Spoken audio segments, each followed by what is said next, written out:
سورہ توبہ cassette number 19۔ اللهم صل على سيدنا محمد وعلى آل سيدنا محمد كما صليت على إبراهيم وعلى آل إبراهيم في العالمين إنك حميد مجيد. قال الله تبارك وتعالى في كلامه المجيد: أعوذ بالله من الشيطان الرجيم. بسم الله الرحمن الرحيم. أجعلتم سقاية الحاج وعمارة المسجد الحرام كمن آمن بالله واليوم الآخر وجاهد في سبيل الله لا يستوون عند الله والله لا يهدي القوم الظالمين. الذين آمنوا وهاجروا وجاهدوا في سبيل الله بأموالهم وأنفسهم أعظم درجة عند الله وأولئك هم الفائزون. يبشرهم ربهم برحمة منه ورضوان وجنات لهم فيها نعيم مقيم خالدين فيها أبدا إن الله عنده أجر عظيم. قال المؤلف والمفسر رحمه الله تعالى: أدام النفع بعلومه وعلومكم في الدارين آمين. إلى أن قال: وهكذا قال السدي، إلا أنه قال افتخر علي والعباس وشيبة بن عثمان وذكر نحوه. وقال عبد الرزاق: أخبرنا معمر عن عمرو عن الحسن قال: نزلت في علي وعباس وعثمان وشيبة تكلموا في ذلك. وقال العباس: ما أراني إلا أني تارك سقايتنا. فقال رسول الله صلى الله عليه وسلم: أقيموا على سقايتكم فإن لكم فيها خيرا. اب مفسر رحمۃ اللہ علیہ فرماتے ہیں کہ یہ کلام حضرت علی، حضرت عباس، شیبۃ بن عثمان کے درمیان ہوا، اور اس کے بعد حضرت عباس نے فرمایا کہ والی ما ارانی الا، یعنی مجھے تو یہی بات سمجھ آ رہی ہے کہ چونکہ اب اس چیز کی کوئی فضیلت نہیں رہی، اصل فضیلت تو ایمان اور جہاد کی ہے، تو گویا یعنی ہم سے یہ سقایا جو ہے چھڑایا جا رہا ہے. لیکن حضور صلی اللہ علیہ وسلم نے فرمایا کہ نہیں، اقیموا علی سقایتکم فإن لکم فیہا خیرا. یہ سقایا بھی بہت بڑا ثواب ہے، یعنی زمزم کا اہتمام کرنا، زمزم کا پلانا، حجاج کی خدمت کرنا، یہ واقعی بڑا اجر ہے. لیکن جب تک ایمان نہ ہو تو ان اعمال کا فائدہ کوئی نہیں. اگر ایمان ہو اور اس کے بعد یہ خدمت ہو تو بہت بڑی نعمت ہے. ورواه محمد بن ثور عن معمر الحسن وذكر نحوه. وقد ورد في تفسير هذه الآية حديث مرفوع فلا بد من ذكره ها هنا.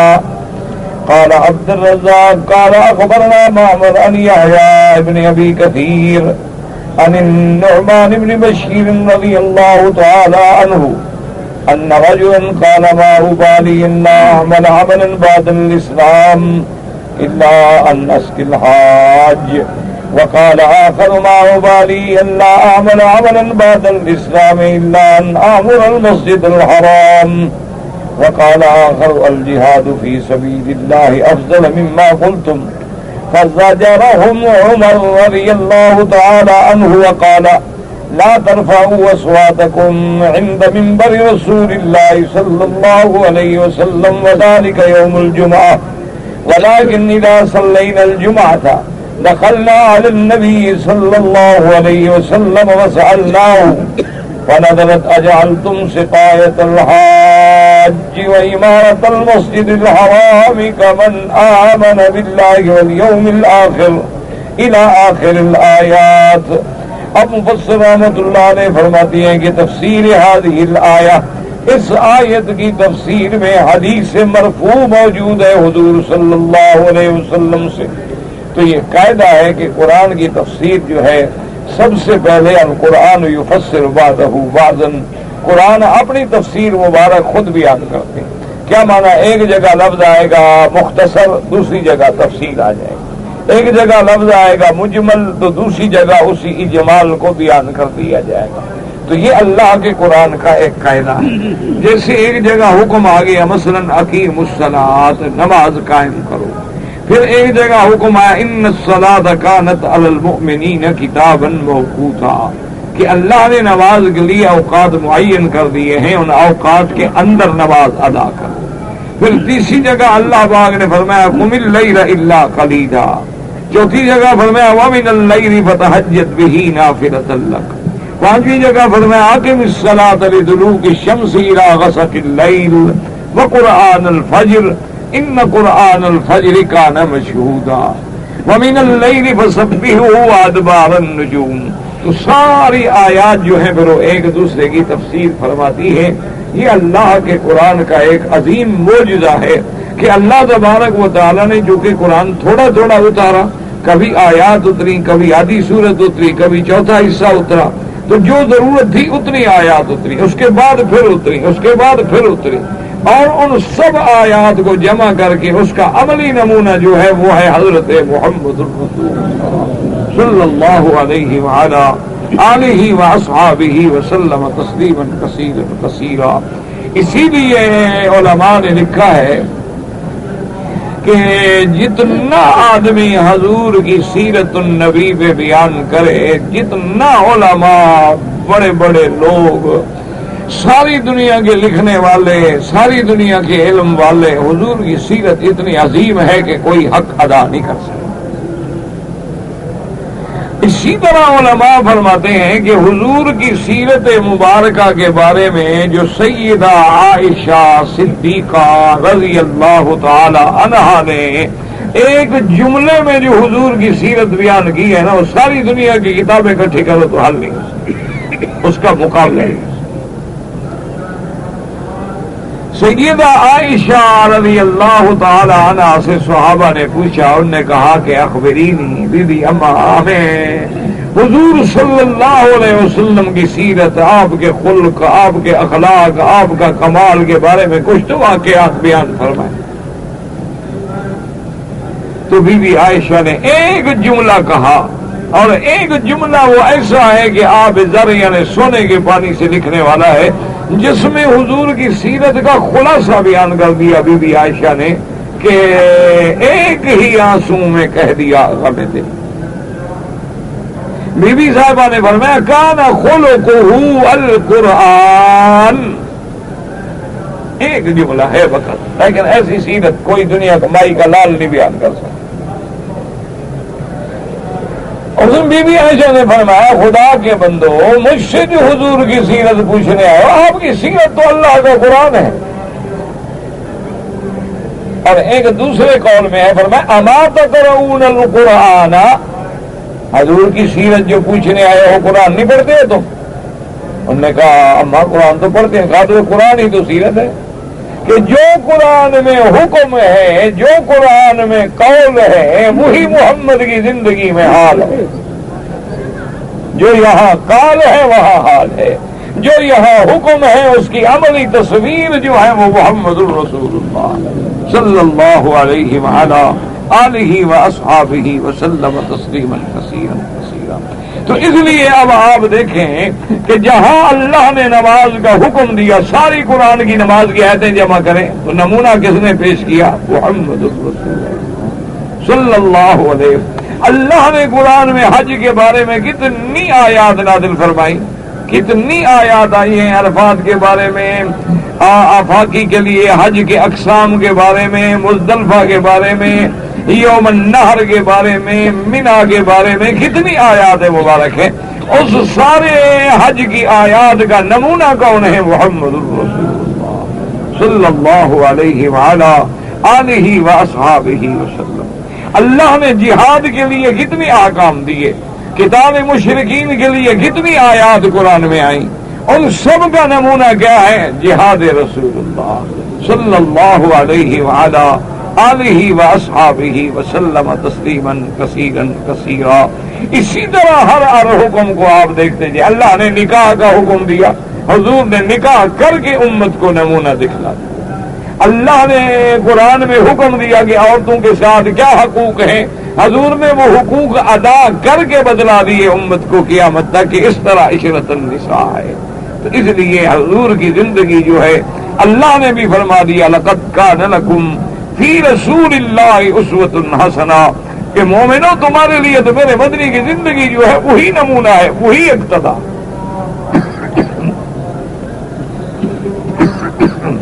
تو اس لیے ہمیشہ یاد رکھیں قرآن کی جب تفسیر ہوگی یا تو قرآن کی تفسیر اللہ کے قرآن میں مل جائے گی، یا پھر قرآن کی تفسیر جو ہوگی وہ ہوگی فرمان رسول اللہ صلی اللہ علیہ وسلم۔ تو اس لیے یہ بھی دماغ میں رکھ لیں کہ جب قرآن کی تفسیر قرآن میں مل جائے الحمدللہ، یا حضور کے فرمان میں مل جائے، بات ہی ختم ہو گئی۔ اگر ان دونوں میں نہ ملے تو پھر آپ کو صحابہ رضوان اللہ علیہم اجمعین کے اقوال مبارکہ میں مل جائے گی۔ تو اصل یہ طریقہ ہے قرآن کے سمجھنے کا۔ قرآن کو جب انسان اپنے عقل کے پیمانوں سے سمجھے گا تو ہمارا عقل تو ناقص ہے، ہر بندہ ناقص ہے، ہر بندہ ضعیف ہے، عقل ضعیف ہے، عقل ناقص ہے۔ اللہ کے کلام، ہمارے لوگ تو ابھی تک اقبال کا شعر بھی نہیں سمجھ سکتے، ہمارے لوگ تو ابھی تک غالب کے اشعار بھی نہیں سمجھ سکتے، ہمارے لوگ تو ابھی تک بعض فارسی کی کتابیں اور اردو کی کتابیں بھی نہیں سمجھ سکتے۔ تو جائیں کہ بڑی بڑے اللہ کے قرآن کا سمجھنا تو ایسی بات نہیں ہوتی کہ ہر آدمی صرف لغت کے اعتبار سے کہ چونکہ وہ بولی جانتا ہے عربی پڑھ لے یا اردو میں ترجمہ دیکھ لے اور کہے۔ ہاں، قرآن ہدایت سب کے لیے ہے، تذکیر سب کے لیے ہے اور رہبر سب کے لیے ہے، لیکن اس کے اندر جو حکم ہیں، جو مسائل ہیں، جو استنباطات ہیں، اس کے لیے اللہ نے رجال پیدا کیے ہیں۔ صحابہ میں بھی ہر آدمی کی بات نہیں تھی کہ قرآن کو سمجھ سکے۔ بڑے بڑے صحابہ ہیں جلیل القدر رضوان اللہ علیہم اجمعین۔ اسی لیے میں نے آپ کو عرض کیا تھا کہ میرے محبوب کے لاکھوں صحابہ ہیں، لیکن جنہوں نے دین کے بارے میں فتویٰ دیا بات فرمائی صرف 149 صحابہ، سارے لاکھوں صحابہ میں 149 صحابہ ہیں۔ اچھا، 149 میں سب سے زیادہ مکثرین جن کے زیادہ فتویٰ ہیں وہ 20 ہیں، ان کے بعد جو ہے تقریباً 19 جو ہیں وہ مقلین ہیں، اور باقی جو ہیں وہ تو بہت تھوڑے ان کے فتاوی ہیں، اور انہی پر ساری شریعت کی مدار ہے جو مرتب ہوئی ہے۔ اس لیے ہمیشہ اللہ تبارک و تعالی علیہ، ہم تو اردو سمجھنے کے لیے بھی بعض کتابیں حضرت شیخ الہند رحمت اللہ علیہ نے لکھی ہیں، حضرت نانوتوی رحمت اللہ علیہ نے لکھی ہیں، اردو میں ہے لیکن آدمی نہیں سمجھ سکتا۔ اس کے لیے بڑے بڑے علم کی ضرورت ہے، بڑے بڑے علماء کی ضرورت ہوتی ہے کہ جو ان کی بات کو سمجھ سکے۔ اسی لیے یہ مشکل ہوتی ہے نا کہ بعض اوقات بزرگان دین جو اپنی کتابوں میں ایک بات لکھ جاتے ہیں، آگے آدمی سمجھ نہیں سکتا تو ان کا دشمن بن کے اعتراض کرتا ہے۔ اللہ تبارک و تعالی ہدایت کے فیصلے فرما دیں، اللہ تبارک و تعالی ہمیں دین کی سمجھ عطا فرما دیں، اللہ ہمیں قرآن و سنت کی اتباع نصیب فرما دیں۔ تو اب دیکھیں کہ قرآن کو سمجھیں۔ اب صاحب حضور مفسر کیا فرماتے ہیں؟ کہتے ہیں جب حدیث ایک مرفوع ہے تو وہ ضروری ہے کہ ہم یہاں ذکر کریں، کیونکہ جب تفسیر کی آیت حدیث میں موجود ہو، آیت کی تفسیر حدیث میں موجود ہے۔ حضرت نعمان ابن بشیر رضی اللہ، یہ صحابی ہیں میرے مدنی مصطفیٰ صلی اللہ علیہ وسلم، وہ فرماتے ہیں رضی اللہ تبارک و تعالی عنہ، وہ فرماتے ہیں کہ ان رجلا قال ما ابالی، ایک آدمی نے اب نام نہیں لیا، یاد رکھو کہ وہ آدمی کون ہے، لیکن لازمی بات ہے کہ جب صحابی بات کر رہے ہیں اور حضور کی زندگی میں بات کر رہے ہیں تو آدمی کون؟ لازمی صحابی ہوگا۔ تو اس لیے جب صحابی ہے تو بات ختم ہو گئی۔ ان رجلا قال ما ابالی، اس نے کہا کہ بھئی بات سنو، میں تو یہ سمجھتا ہوں کہ اسلام کے بعد سب سے افضل عمل جو ہے نا وہ زمزم پہ جا کے حجاج کی خدمت کرنا ہے۔ اور نے کہا بس میرے نزدیک تو سکھایا جو ہے نا کہ آدمی کے اسلام کے بعد اس سے اچھا اور اس سے بڑا کوئی ثواب والا عمل ہے ہی نہیں۔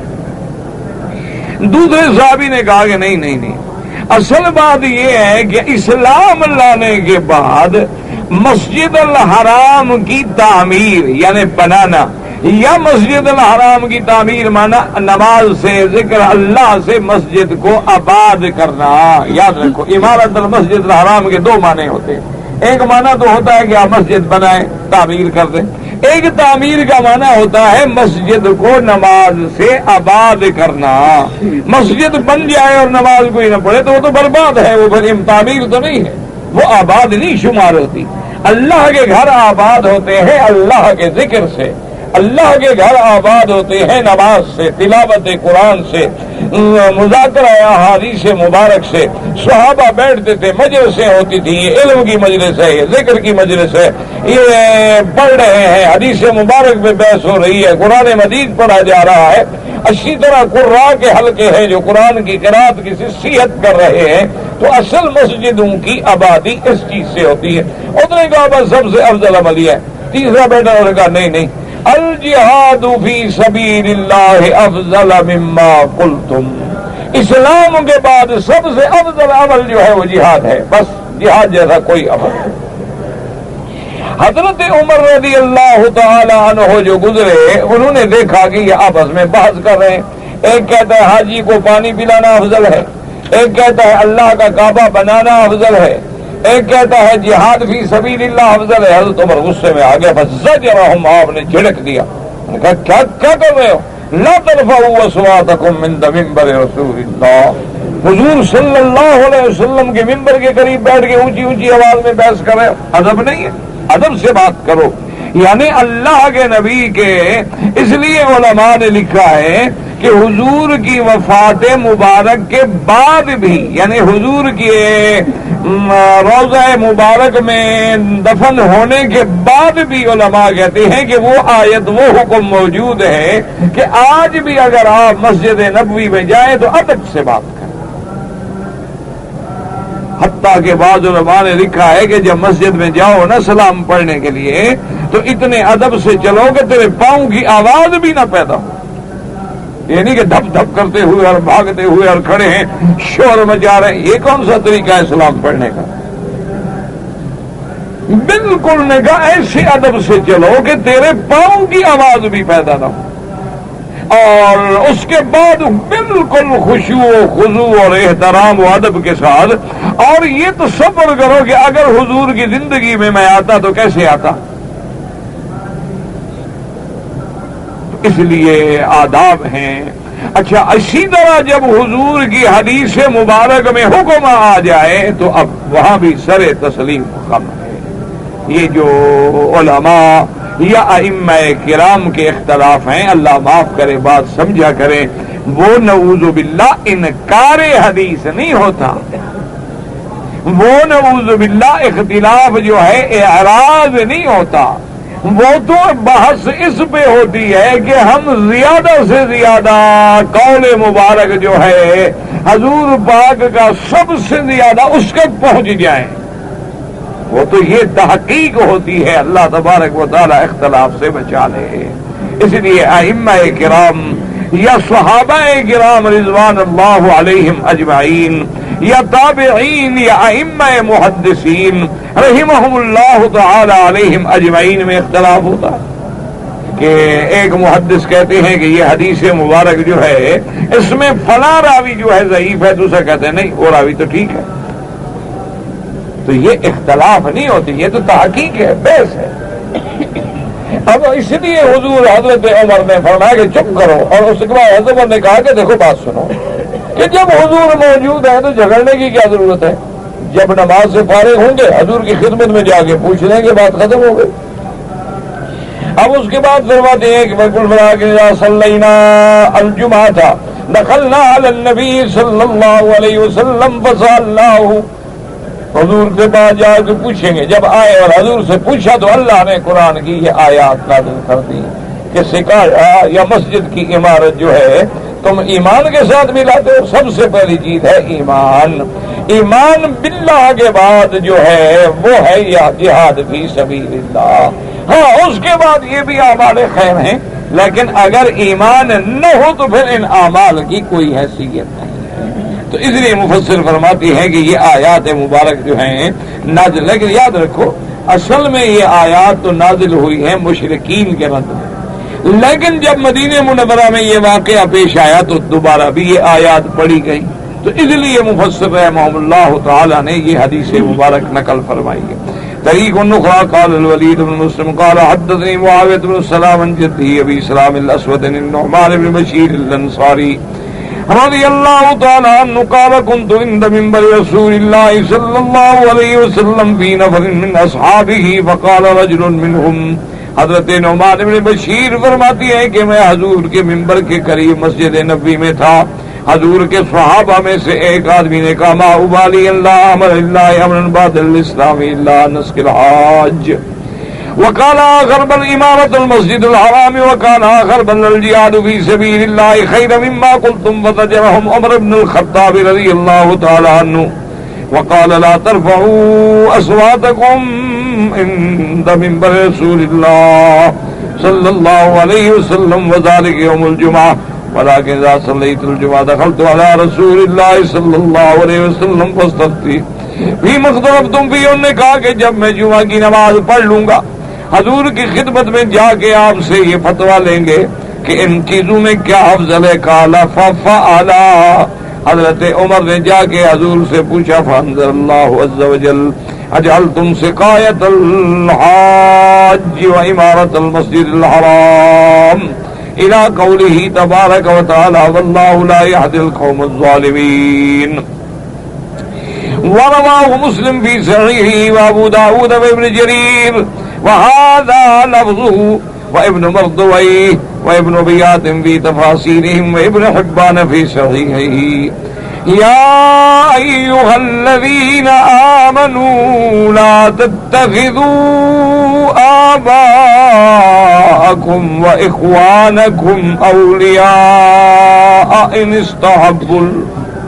إن استحبوا الكفر على الإيمان ومن يتولهم منكم فأولئك هم الظالمون، قل إن كان آباؤكم وأبناؤكم وإخوانكم وأزواجكم وعشيرتكم وأموال اقترفتموها وتجارة تخشون كسادها ومساكن ترضونها أحب إليكم من الله ورسوله وجهاد في سبيله فتربصوا حتى يأتي الله بأمره واللہ لا یہدی القوم الفاسقین۔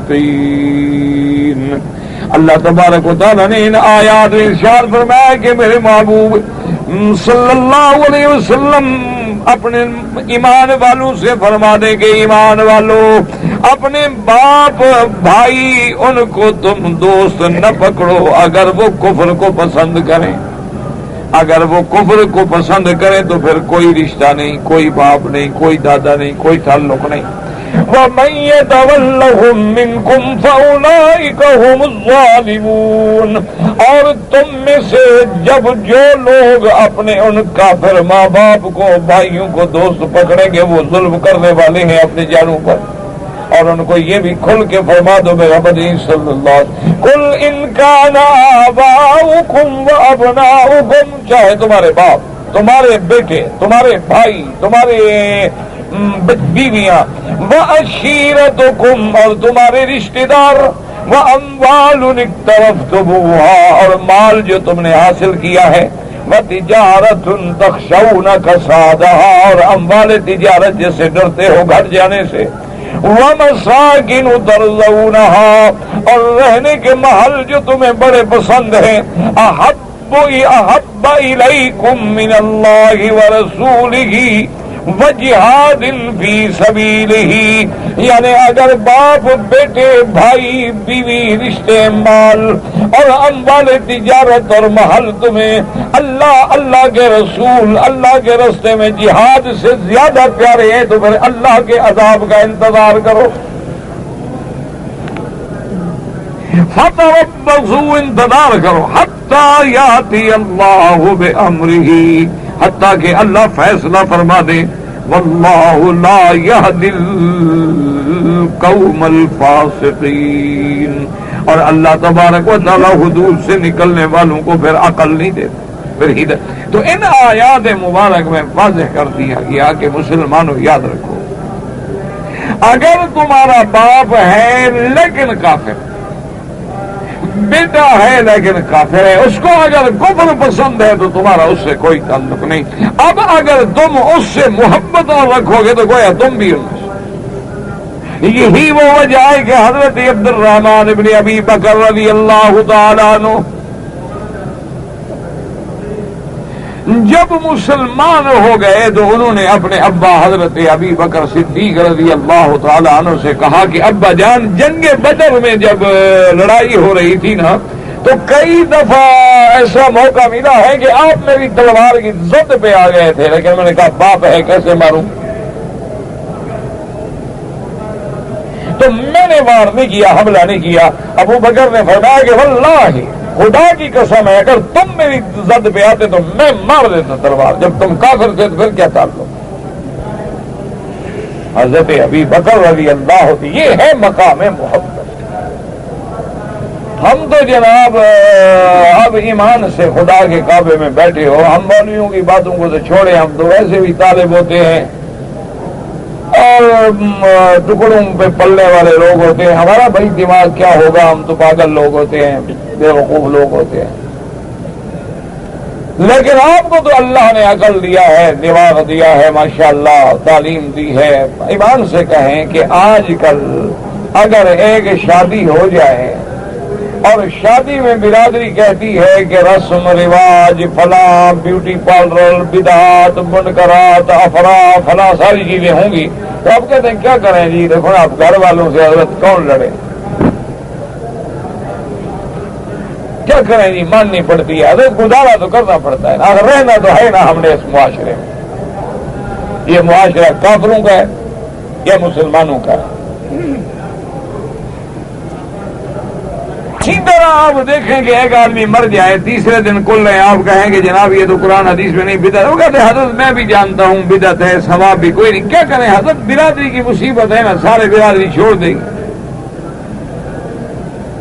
کہیں گے ایسا بدبخت ہے کہ باپ مر گیا کل بھی نہیں کیا. کہتے جی میں جانتا ہوں کہ کوئی ثواب نہیں بالکل ثواب نہیں بدعت ہے اگر یہ ثواب ہوتا تو حضور حکم دیتے ہر بات کا حکم دیا ہے وضو کرنا سکھا دیا مسح کرنا سکھا دیا قرآن شریف پڑھنا نہیں سکھایا. یعنی کوئی عقل کرو اللہ نے دین کا کون سا کام ہے جو میرے محبوب محمد عربی صلی اللہ علیہ وسلم نے نہیں سمجھایا ہے. یعنی آپ کو یہ بھی بتایا ہے کہ وضو کیسے کرو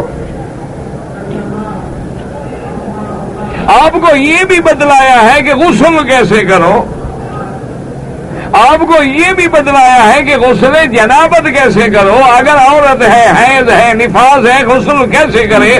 یہ باتیں بھی میرے محبوب نے سمجھا دی ہیں. یہ کل خانی جمعرات شریف عرس شریف یہ اتنے دین کے مسئلے جن پہ تم نے پوری دنیا میں دنگا فساد برپا کر رکھا ہے یہ مسئلے حضور نے نہیں سمجھائے. حل کریں آپ ہر دین کی بات ہمارا ایمان ہے. اللہ نے دین کامل کر دیا الیوم اکملت لکم دین مکمل ہو گیا. اور ہمارا ایمان ہے کہ حضور نے ایک دین کا مسئلہ نہیں ہے جو نہ بیان کیا سب بیان کر دیا. اس لیے صحابہ نے گواہی دی تھی اور آج بھی ہر مسلمان جا کے کہتا ہے بلغت الرسالۃ وأدیت الامانۃ ونصحت الامۃ. محمد مصطفیٰ ہم گواہ ہیں آپ نے اللہ کا دین پہنچا دیا ہے. آپ نے جو اللہ نے امانت دی تھی شریعت کی، آپ نے پوری پوری امانت ادا کر دی ہے، آپ نے امت کی خیر خواہی مکمل کر دی ہے، وَعَبَدْتَ رَبَّكَ، اور اپنے رب کی عبادت کی ہے، حَتَّى يَأْتِيَكَ الْيَقِينُ کہ آپ پہ موت آ گئی ہے۔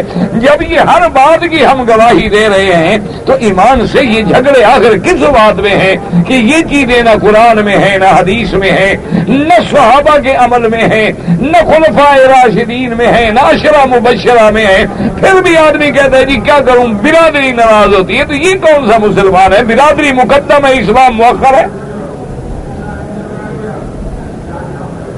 کیسا مسلمان ہے؟ ناراض ہوتی ہے تو ہو دیں گے، حضور سے برادری ناراض نہیں ہوئی؟ جب سیدنا ابو بکر عمر عثمان علی اسلام لائے برادری ناراض نہیں ہوئی؟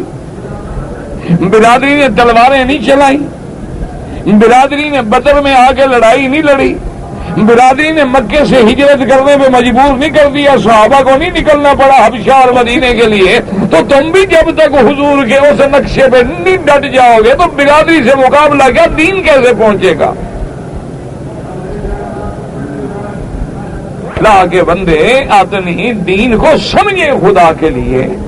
اس لیے میرے مدنی کی ایک بات یاد رکھ لیں، سرکار دو جہاں صلی اللہ علیہ وسلم فرمایا لا یؤمن احدکم، فرمایا اس وقت تک تمہارا ایمان مکمل ہی نہیں جب ساری کائنات سے، والدین سے، اولاد سے، اللہ کی ساری مخلوق سے زیادہ پیارا محمد الرسول اللہ نہ ہو صلی اللہ علیہ وسلم۔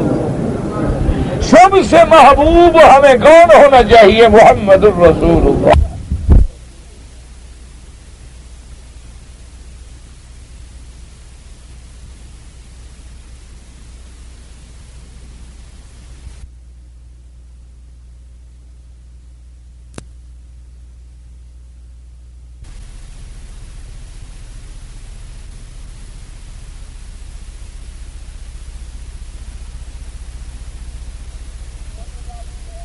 ہمیں محبوب ہے، سبحان اللہ، دیکھو جی حضور محبوب ہے، ہم انگوٹھے چومتے ہیں، محبوب ہے تو چومتے ہیں نا۔ حضور ہمیں محبوب ہیں جناب، ماشاءاللہ، باقاعدہ ہم 12 ربیع اول میں جھنڈیاں لگاتے ہیں جناب، بڑے بڑے ہم جلوس نکالتے ہیں، محبوب ہے نا، تو محبوب کی ہم محبت میں کر رہے ہیں نا سارا کچھ۔ یہ معنی نہیں ہوتا محبت کا، محبت کا معنی ہے اتباع محمد الرسول اللہ، اور یہ معنی ہم نہیں کر رہے جیب سے۔ قل ان کنتم تحبون اللہ فاتبعونی یحببکم اللہ۔ اللہ نے فرمایا میرا مدنی اعلان کر دو کہ تم چاہتے ہو کہ اللہ سے محبت کرو اور اللہ تمہیں محبوب رکھے، تو ایک ہی طریقہ ہے فاتبعونی، میری اتباع کرو۔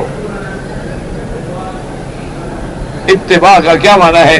حضور فرمائے نماز پڑھو تم نماز نہ پڑھو، حضور فرمائے داڑھی رکھو تم داڑھی نہ رکھو، حضور فرمائے انگریزی لباس کافروں کی مشابہت نہ کرو تو مشابہت ضرور کرو، حضور فرمائے گھر میں پردہ ہو تمہارے گھر میں پردہ نہ ہو، حضور فرمائے بیٹی بچی کو باہر نہ نکالو، تم رات دن باہر نکال کے کلبوں میں اور سڑکوں پہ اور بیچ پہ پھرو۔ حضور صلی اللہ علیہ وسلم کہیں بے حیائی والے کام نہ کرو، ہمارے گھر بے حیائی کے کاموں سے بھرے ہوئے ہوں۔ حضور فرمائے کہ اگر تمہارے گھر میں تصویریں ہوں گی تو رحمت کے فرشتے نہیں ہوں گے، ہمارے گھر تو تصویر والے بیٹھے ہوئے ہیں۔ تو یہ محبت ہے، اتباع ہے کہ اپنے گھر میں خود اللہ نے تمہیں بھی تو عقل دی ہے، چھوڑو ہمارے مولویوں کو، ہماری باتوں کو چھوڑیں، آپ کو اللہ نے عقل دی ہے۔ حضور نے فرمایا ہے نماز پڑھو، کیا ہم پڑھتے ہیں؟ اچھا جتنے ہم پڑھتے ہیں حضور نے فرمایا نماز آرام سے ادا کرو، ارکان، اعتدال، سکون، رکوع، سجود، اور بالکل اطمینان کے ساتھ، کیا ہم اسی طرح کرتے؟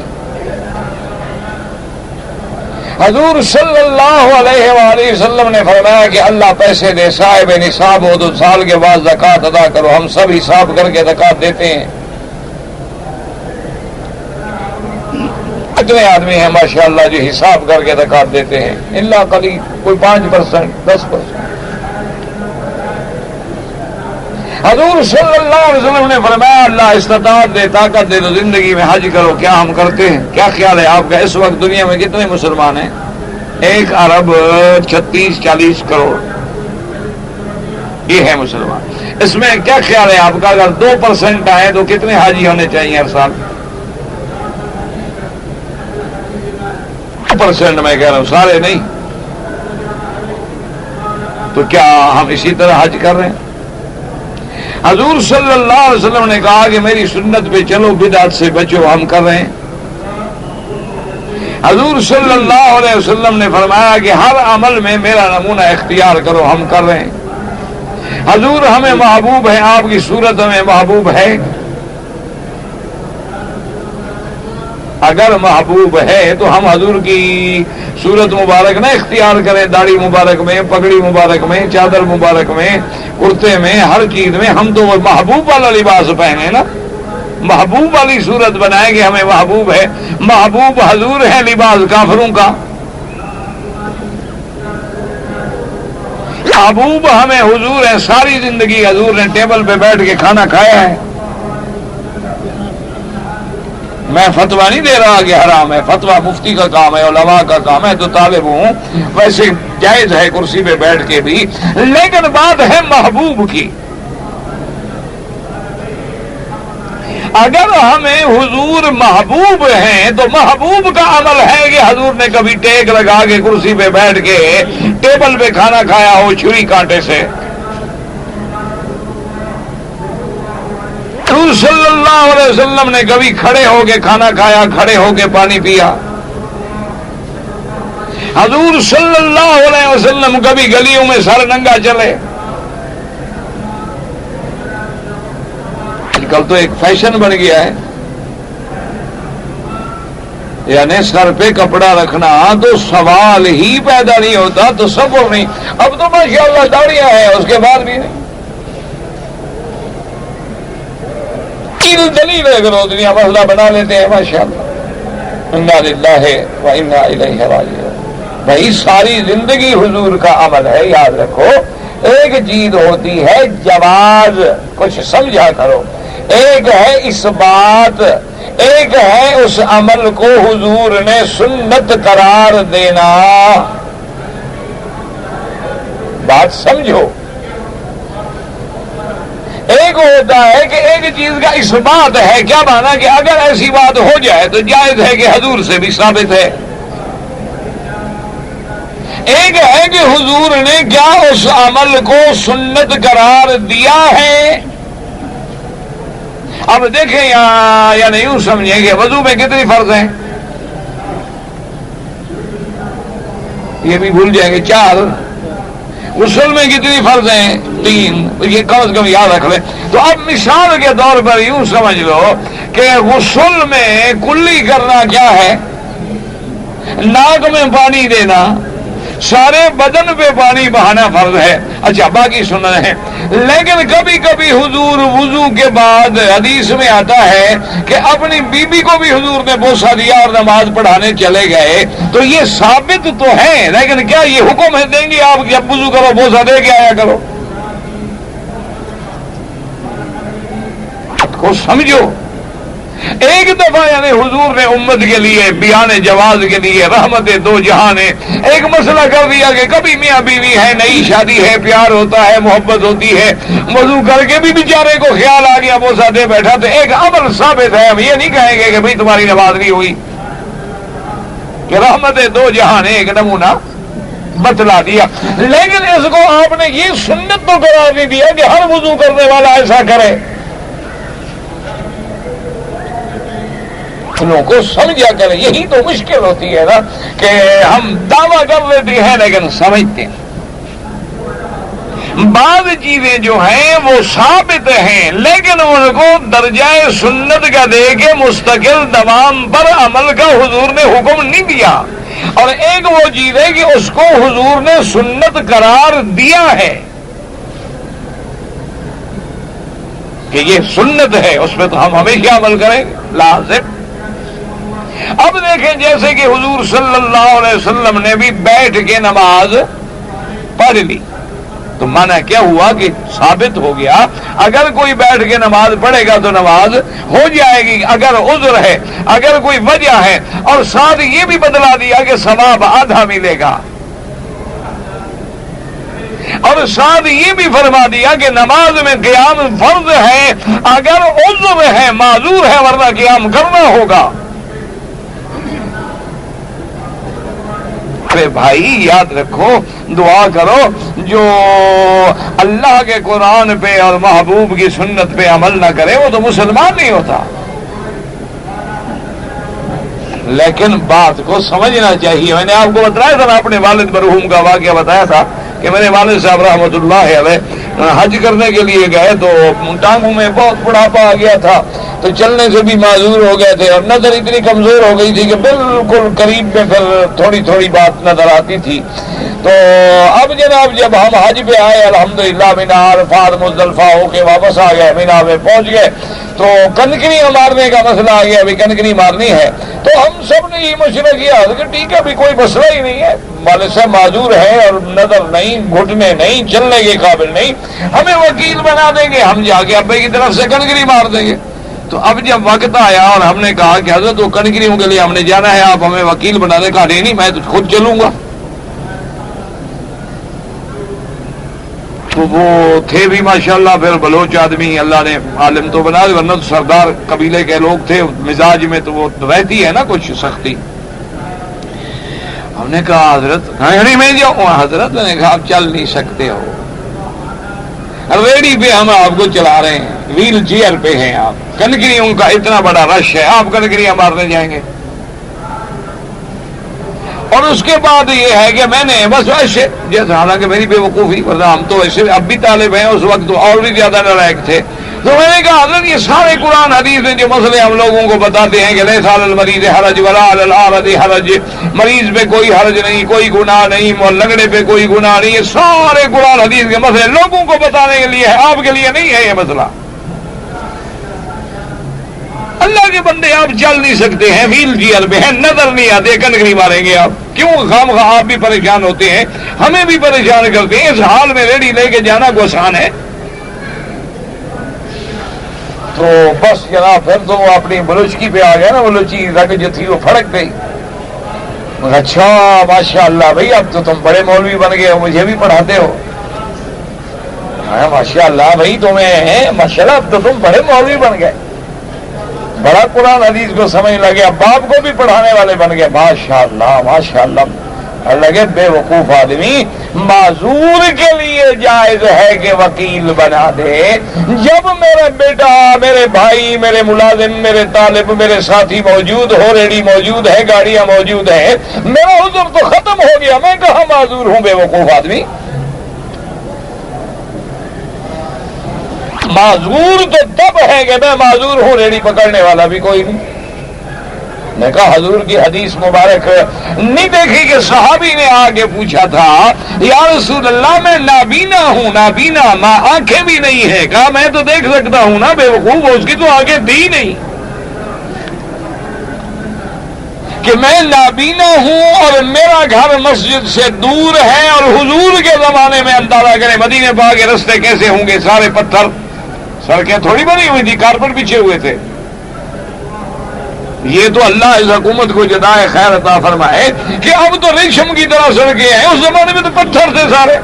تو کہا حضور میرا ہاتھ پکڑنے والا بھی کوئی نہیں، ومالی قائد یقودنی، میرا ہاتھ پکڑ کے لانے والا بھی کوئی نہیں، اجازت دے دیں تو میں نماز گھر میں پڑھ لیا کروں محمد عربی صلی اللہ علیہ وسلم۔ حضور نے فرمایا کہ ہاں گھر میں پڑھ لیا کرو۔ جب وہ تھوڑی دور گیا حضور نے فرمایا بلاؤ اس کو، بلاؤ صحابی کو، پھر بلایا، فرمایا هل تسمع النداء، کیا تمہارے گھر میں اذان کی آواز پہنچتی ہے؟ اس نے کہا حضور، فرمایا عجیب، پھر مسجد میں نماز پڑھو، چاہے دھکے کھاتے ہو مسجد میں۔ آپ کہنے لگے خدا کے بندے وہ معذور ہے، اس کا عذر، اذان آتی ہے تو عذر ختم ہو گیا۔ اور تم میری گاڑی پکڑنے والے موجود ہو اور یہ سارے شاگرد میرے 10 آدمی کھڑے ہیں جو مجھے ماشاءاللہ ہاتھوں پہ اٹھا کے پھر رہے ہیں، خدمت کر رہے ہیں، کھلا رہے ہیں، تو میں کہاں سے معذور ہوں؟ باقی رہ گیا نظر نہیں ہے تو میں نے کوئی شیطان کو نشانہ مارنا ہے، وہاں شیطان کھڑا ہے۔ یہ مسئلے بیان کرتے ہو، وہ تو ایک سنت ہے، حکم ہے، تعمیل کرنی ہے، وہاں کوئی شیطان تھوڑا بندہ ہوا ہے۔ اور کنکری کو اس احاطے کے اندر جانا ہے، ریڑی میری قریب کھڑی کر دو، وہیں کر دے اندر پھینک دوں گا، بات ختم ہوگی، لگے لگے نہ لگے نہ لگے۔ اس لیے ہمیشہ یاد رکھیں میرے بھائی کہ احادیث رسول عربی صلی اللہ علیہ وسلم، اسی لیے سنت جو ہے نا وہ کبھی کمزور نہیں ہوتی، سنت جو ہے وہ کبھی ضعیف نہیں ہوتی، سنت جو ہے وہ کبھی ترک نہیں ہوتی ہے۔ ایک ہوتا ہے صرف بیان جواز کہ اللہ کے نبی نے ایک کام کر کے امت کے لیے رحمت کر دی کہ کبھی میری امت میں ایسا مسئلہ پیش آ جائے تو امتی گھبرا نہ جائے، لیکن ایک ہے اس کو سنت قرار دینا۔ ان دو چیزوں میں آسمان و زمین کا فرق ہے۔ اسی لیے جتنے ائمہ کرام ہیں، ائمہ اربعہ ہیں، اللہ ان کی قبروں پہ رحمتیں کرے، یا وہ کوئی دین کے مسائل میں قیاس پیش کرتے ہیں تو ان کا مقصد کیا ہوتا ہے؟ وہ کہتے ہیں جیسے نہر دریا زمین کے نیچے پانی موجود ہے، جہاں ضرورت پڑتی ہے تم کنواں کھود کے پانی کو ظاہر کر دیتے ہو، پانی تو اللہ نے پیدا کیا ہے، تم نے تو کنواں کھود کے پانی کو نکالا ہے۔ وہ کہتے ہیں حکم قرآن کا ہے، حکم محمد مدنی کا ہے، ہم نے تو کھول کے امت کے لیے پانی ظاہر کر دیا۔ حکم تو اللہ کے رسول کا چلے گا۔ اس لیے ہمیشہ دعا کیا کریں کہ اللہ ہمیں حضور کی اتباع نصیب فرمائے۔ تو اب محبت کا کیا معنی ہے؟ اللہ کہتے ہیں کوئی بیٹا ہے چھوڑ دو، باپ ہے چھوڑ دو، بھائی ہے چھوڑ دو، بیوی ہے چھوڑ دو۔ اچھا ہماری بیوی نماز نہیں پڑھتی، ہم نے چھوڑ دی، کیا خیال ہے آپ؟ جن لوگوں کی بیگمات نماز نہیں پڑھتی ہیں انہوں نے چھوڑ دی ہے، تو تم بیوی کو کہتے ہو کہ اگر تم اپنے باپ کے گھر گئی نا، یا تم نے اپنے بھائیوں کو کچھ دیا نا میرے گھر سے، تمہیں پھر میرے گھر میں وہ آخری دن ہوگا، پھر نہیں آنے دوں گا۔ یہاں تو غصہ ہے، یہ بھی کبھی غصہ آیا کہ تم نے نماز نہ پڑھی تو میرے گھر میں آخری دن ہے؟ یہ جلال کبھی آیا آپ کو؟ کہیں یہ تو اس لیے نہیں آتا کہ میں خود نہیں پڑھتا تو اس کو کیسے کہوں؟ ایک مولوی صاحب تھے، وہ جو نکاح جب پڑھاتے نا جی تو وہ پہلے ان کو کہتے کہ بابا پڑھو بسم اللہ الرحمن الرحیم آمنت باللہ وملائکتہ۔ میں کہا یار یہ کوئی نیا نکاح ہے۔ ایک دفعہ میں بھی نکاح میں شریک تھا تو مولوی صاحب نے جناب بڑے زور شور سے پڑھایا اعوذ باللہ سے بسم اللہ الرحمن آمنت باللہ وملائکتہ، وہ تو ساری ایمان کی شرطیں پڑھائیں، کلمہ شریف پڑھوایا لا الہ الا اللہ۔ اب سوچ رہا ہوں کہ یہ کو آج نیا نکاح سنا ہے، نکاح میں خطبہ تو سنا تھا، یہ تو نہیں سنا کہ پہلے دولہا دلہن سے کلمے پڑھاؤ، ایمان پڑھاؤ، یہ کرو وہ کرو۔ جب وہ مولوی صاحب فارغ ہوا میں نے کہا مولوی صاحب یہ تو بدعت تم نے نکالی۔ اس نے کہا حضرت نکاح مسلمان کا ہوتا ہے کافر کا۔ میں نے کہا مسلمان کا؟ اس نے کہا آپ کو پتا ہے یہ مسلمان ہے؟ ہنسنے کی بات نہیں، رونے کی بات، یہ رونے کی بات، یہ عند اللہ ہنسنے کی بات نہیں، رونے کی بات۔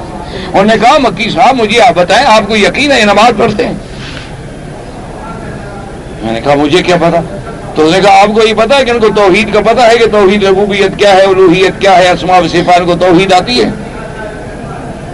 میں نے کہا پتا نہیں۔ انہوں نے کہا یہ قبر پہ نظر نیاز سجدے شدے سارا کچھ کرتے ہیں، تو کم از کم میں تو قیامت میں نہ پکڑا جاؤں کہ کافروں کا نکاح تم نے پڑھا تھا، میں تو ابھی تو کلمہ پڑھوا کے مسلمان کر کے نکاح پڑھتا ہوں، آگے یہ جانے ان کا باپ جانے۔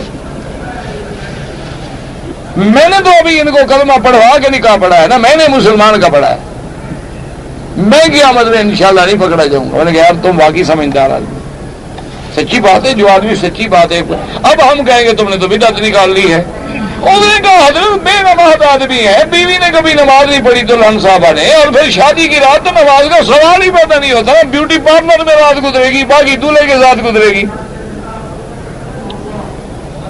تو تو جب نماز ہی چھوٹ گئی تو امام احمد ابن حنبل رحمت اللہ علیہ اور شیخ الاسلام ابن تیمیہ ابن قیم رحمہ اللہ کے نزدیک تو وہ بندہ کافر ہو گیا. کیا فائدہ ہوا شادی کا؟ ابھی تو براتیں 4 بجے چھوٹتی ہیں کہ جو لوگ آئے ہیں ان کو بھی نماز نصیب نہ ہو. انا للہ و انا الیہ راجعون. لیکن قرآن کا فیصلہ سن دو کہ اللہ نے فرمایا کہ میرا مدنی مصطفیٰ صلی اللہ علیہ وسلم کہ اعلان کر کے بتلا دیں کہ لا تتخذوا آباءکم اخوانکم اولیاء. باپ ہیں، بھائی ہیں، کوئی تمہارا دوست نہیں اگر وہ کافر ہیں. اگر ان کو دوست بناؤ گے تو پھر تم بھی ان میں سے ہو ظالموں سے جو اپنے. اور کہہ دو کہ تمہارے باپ ہوں، بیٹے ہوں، بھائی ہوں، بیویاں ہوں، تمہارے رشتہ دار ہوں، مال ہو، تجارت، اگر یہ پیاری ہے اللہ کے رسول سے تو پھر ایمان نہیں، پھر اللہ کے عذاب کا انتظار. یہی وجہ ہے کہ آج ہم پر ہر وقت اللہ کے عذاب کے کوڑے برس رہے ہیں، لیکن پھر بھی ہم بیدار نہیں ہوتے. کبھی ہمیں دیکھ لیں کہ جہاں بھی دیکھ لو، کسی بھی جگہ دیکھ لو، کوسووا میں دیکھ لو، شیشان میں دیکھ لو، فلسطین میں دیکھ لو، کشمیر میں دیکھ لو. وجہ کیا ہے کہ ہم صحیح معنی میں مومن نہیں رہے. انتم الاعلون ان کنتم مؤمنین. اگر آج بھی مومن بن جاؤ، کان حقا علینا نصر المؤمنین. اللہ کی مدد آئے گی. فضائے بدر پیدا کر، فرشتے تیری نصرت کو. اقبال نے کہا تو بدر کا میدان پیدا کر، دیکھ اللہ فرشتے اتارتا ہے کہ نہیں اتارتا. لیکن بس دعا کریں اللہ عالم اسلام پہ رحم فرما دے. اللہ کی نشانیوں میں کیسے غور کریں؟ کسی بزرگ کی خدمت میں جائیں، علماء کی خدمت میں جائیں، اللہ کے آیات پڑھیں، آسمان و زمین وہ تمہیں سکھا دیں گے. یہ کہنے سے نہیں حاصل ہو سکتی. خواہشات نفسانیہ کو کس طرح کنٹرول کریں؟ خواہشات مختلف ہیں. پیاس لگے پانی پی لو، بھوک لگے تو روٹی کھا لو. اگر شہوانیت کی بھوک ہے شادی کر لو، غریب ہو تو روزے رکھو. اس کا وسوسہ اور شیطان کے وسوسہ جو ہے، جب شیطان وسوسہ ڈالتا ہے تو نفس بھی اسی وساوس کا عادی ہو جاتا ہے. وَتَعْلَمُ مَا تُوَسْوِسُ بِهِ نَفْسُ. تو وہ باہر سے ڈالتا ہے، نفس اندر سے ڈالتا ہے. علاج کیا ہے؟ معوذتین، قل اعوذ برب الفلق اور قل اعوذ برب الناس. ہسپتال مردہ خانے میں جو لاشیں رکھی رہتی ہیں، کیا وہاں بھی سوال جواب ہوگا؟ اگر تیرے پیٹ کے اندر فرشتہ جا کے شکل بدل سکتا ہے اور تمہاری شکلیں بنا سکتا ہے تو مردے خانے میں جانا مشکل ہے اس کو. اللہ نے فرمایا هو الذی یصورکم فی الارحام کیف یشاء. جب تم ماں کے رحم میں ہوتے ہو کون تمہاری شکلیں بناتا ہے؟ تو جب اتنے پہرے کے بعد وہاں انتظام ہو سکتا ہے تو یہاں بھی ہو سکتا ہے. آج کل لوگ ننگے سر نماز پڑھتے ہیں. ننگے سر نماز پڑھنا جائز ہے، لیکن اس کو سنت سمجھ کے ہر وقت عمل کرنا ہمیں کسی حدیث میں نہیں ملا. قیامت کے دن پل صراط کہاں ہوگی؟ جہنم کے اوپر. کہ دروس کافی مقبول ہو رہے، اللہ قبول کرے. بس دعا کرو اللہ قبول کرے. اللہ کا راضی ہو گیا تو انشاءاللہ یہ درس ہے، قصص الانبیاء ہو، سیرت النبی ہو، دروس حرم ہو، اللہ کسی کے ذریعے جنت عطا فرما دے. مقصد صرف یہ ہے کہ اللہ راضی ہو جائے. الحمدللہ نہ پیسہ مقصد ہے، نہ بیچنا مقصد ہے، نہ زندگی میں اللہ کی رحمت سے کبھی ایک چیز بیچی ہے. معراج میں حضور کو اللہ کی زیارت ہوئی تھی. صحابہ کا اختلاف ہے. بی بی عائشہ قائل نہیں ہے، حضرت ابن عباس اور بڑے بڑے جمہور صحابہ قائل ہیں. تو جس مسئلے میں صحابہ کا اختلاف ہو کوئی ڈر نہیں ہوتا.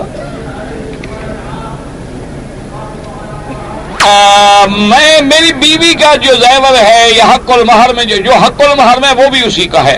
اگر وہ زیور اتنا ہو جائے یعنی 7.25 تولے سونا بن جائے، یا سونا چاندی ہے تو 52 تولے چاندی کی قیمت بن جائے تو زکوٰۃ دینی ہوگی.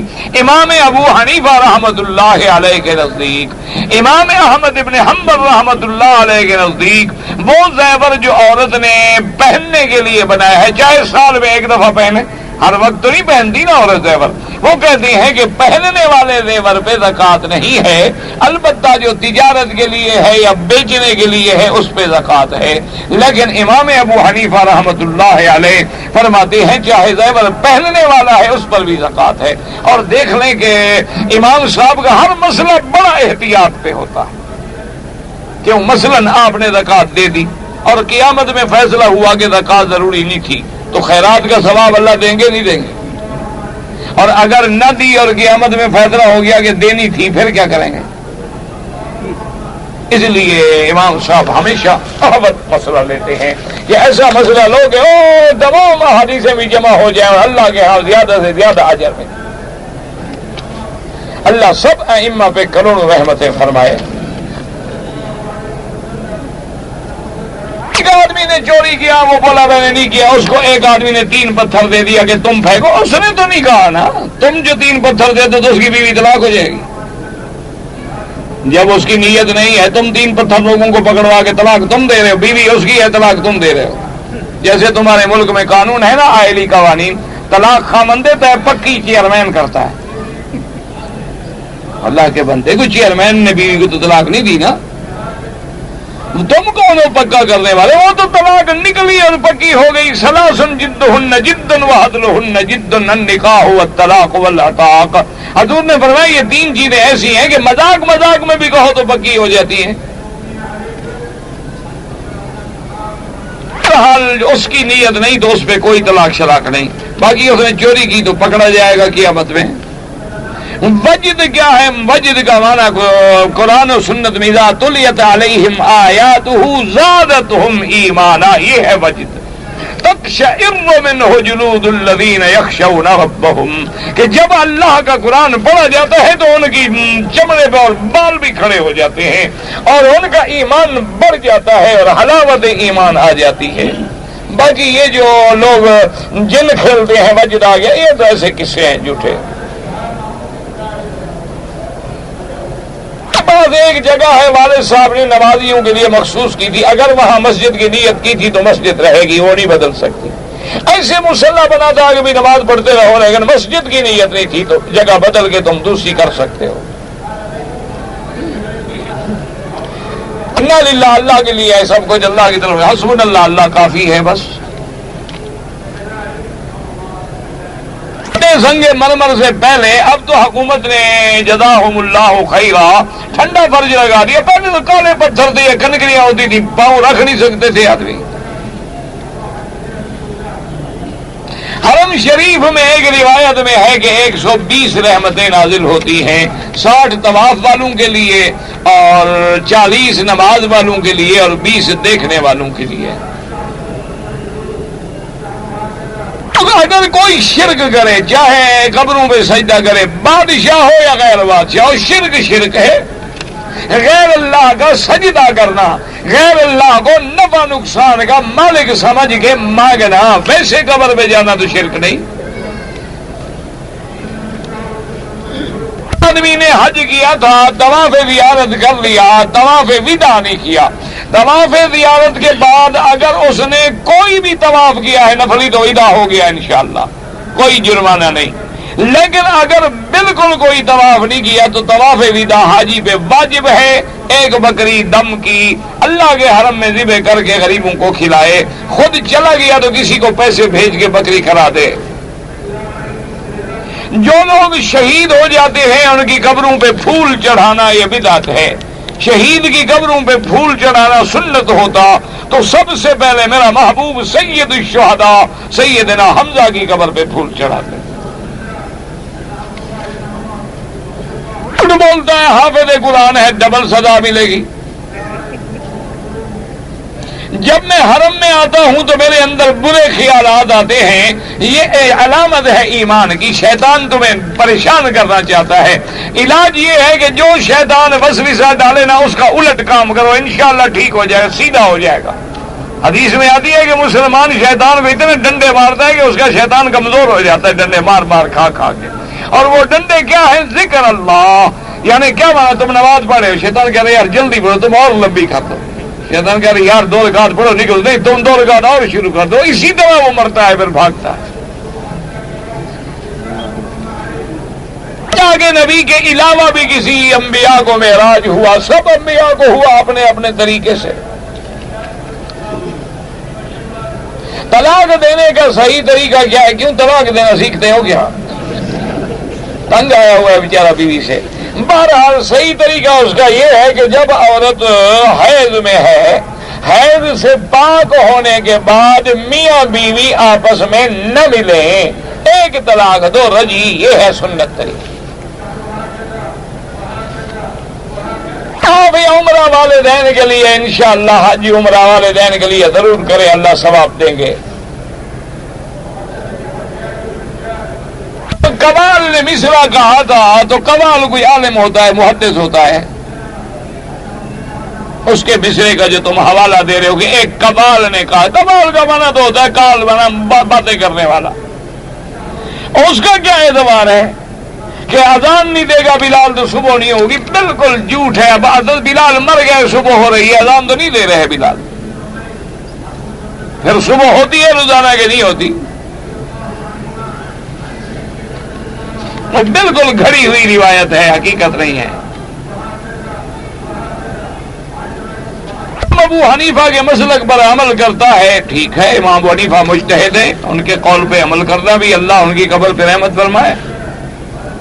کوئی آدمی اپنی بیوی کی طرف سے عمرہ کرے وہ معذور ہے، یا اس نے وصیت کی ہے کہ میری طرف سے عمرہ کرو، ورنہ اپنے لیے عمرہ کرو، اس کے لیے دعا کرو۔ حجر اسود کا پتھر جو ہے وہ جنت سے آیا ہے، اور سب سے بڑی بات یہ ہے کہ میرے محبوب نے بوسہ دیا ہے۔ جب حضور بوسہ دے دیں تو بوسہ دینا سنت ہے۔ جی کہ کیا یہ درست ہے کہ خانہ کعبہ کے اوپر سے کوئی پرندہ نہیں گزرتا؟ جب بندہ اوپر چڑھ جاتا ہے تو پرندے کا کیا ہوا؟ یہ لوگوں نے گھڑے ہوئے ہیں مسئلے بابا کہ پرندہ نہیں گزرتا۔ تم گزر رہے ہو تو پرندہ کوئی کیوں نہیں گزر سکتا ہے؟ جب کعبے کی تعمیر ہوتی ہے سارے لوگ چھتوں میں نہیں ہوتے۔ والدہ مرحومہ کا میں نے حج بدل کرنا ہے، پہلے اپنا کریں پھر والدہ کا حج بدل کریں۔ کا قرضہ ہے، حج قبول ہو جائے گا، ہاں حج قبول ہو جائے گا، لیکن قرضے کی نیت کرو ادا کرنے کی۔